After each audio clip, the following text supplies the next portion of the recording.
so we're going to talk about the new Annabelle film. Alright, so I've seen all the Conjurings, Nun, all the Annabelle films. You know, obviously they're all tied into some wild, elaborate story. This one, I'd have to say, is probably the worst out of them all. Very, very bland, because it's all contained in just a weird house. Like, obviously, their house is very interesting, very cool. There's a lot of items in it. I've forgotten the people's names. But yeah, so the house is obviously where the guys do all their work. That's where they keep all the documents, keep all the artifacts.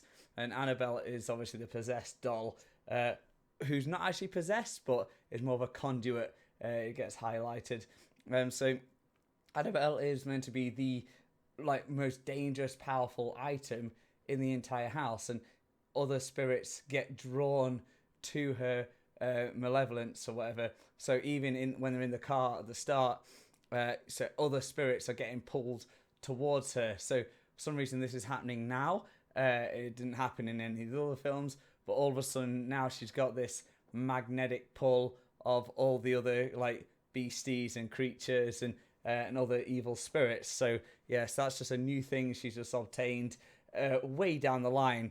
And this one, Annabelle comes home. She's not actually at her home. She's in the people's house, who, again, I can't remember the names, but it's not important. So the whole film is basically just her in the house with a few teens and her kid, and all the items that the family have gathered in their, basically their hub of evil kind of stuff. One girl who's lost her father, who wants to speak to her father, is there in it touching everything, which for some reason, because she's touched it, it now is a reason for that evil spirit to be able to come into the world, because Annabelle draws on them as well. So for some reason they keep using the same couple. They had hundreds they could have used, but for some reason they kept doing this ferryman who has the coins in the eyes. About 4 or 5 times you see that guy. I don't know why. Not that interesting of a person. Basically, it's like the riverman for the river Styx in Greek mythology, where you got to pay him, pay your toll, and he'll take you to hell or whatever. He just kept appearing all the time, and the werewolf outside, so a ghost werewolf, and also the samurai armor, and a wedding dress that floats around. For some reason, they chose some of the most boring, blandest ones and just kept using them over and over and over. Annabelle just kept teleporting around the house, doing nothing. No one dies. Nothing bad happens. Nothing at all. Nothing scary, nasty, horrible. Nothing happened. This is meant to be a big horror film. Not a single person dies. You got 3 main people and a dude outside who's hiding from the werewolf, and that is it. It's just you sit there. I sat there in the cinema on my own. They try and get some jump scares in.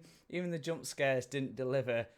Nothing delivered in this film. The Nun, I like The Nun. A lot of cool stuff happened in that. So going from The Nun to this, I'd rate The Nun a 6.5 or whatever, and this way down, 3.5, 4 kind of thing.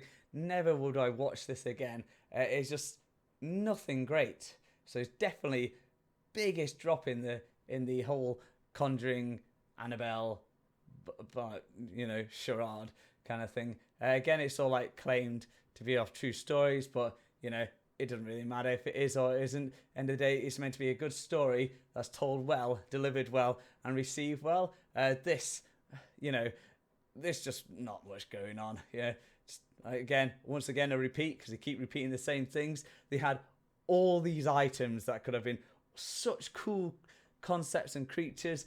Spirit TV thingy, and it's just so turd. But yeah, that's my thoughts on the new Annabelle film. Let me know what you think. Like, comment, share, subscribe, and I'll see you guys in the next one. Goodbye.